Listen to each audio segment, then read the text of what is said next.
nó cứ nhung mà liều sang spin này câu nhung thế này nên cứ bị brand mây chinh thay mày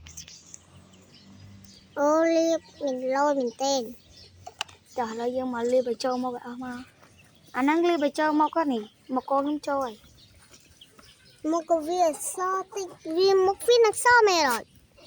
liên tắc cá chê đây nè cái chẳng thấy thế em được liên tắc ok cứ mọc với cứ phần năng cứ trâu ấy trong này khi em đã mọi cái chơi giờ này bữa cứ cho nữa kì cho tầng mua tiền rồi mua với cái cho lại thì liên tầng mua liên tầng ấy đã này mới tiền anh đang khao cái anh đang ăn cái rap tap mọc mà đi cứ yang bật mà hắn là thì 200 đi thì được đã ngay lôi là mày ơi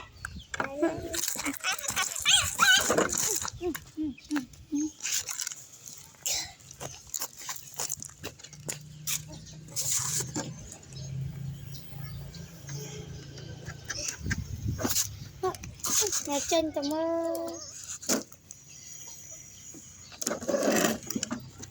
nó con anh đó ba nè này tại như tao lên tập nó con anh mất con nó là cứ lên của ba này mình con này đây con anh pin ra ngành giấy mà con anh đeo ban ngành rau ăn pin ra ngành giấy mà đi super ta có tôi không lên ạ bi năng được 2 tại hiện dịch lên cảm ơn cha không lên anh ơi không ngay giúp con anh làm cho tôi có mình phong đi mà mơ cắn con anh đang chăm tay con chăm thầy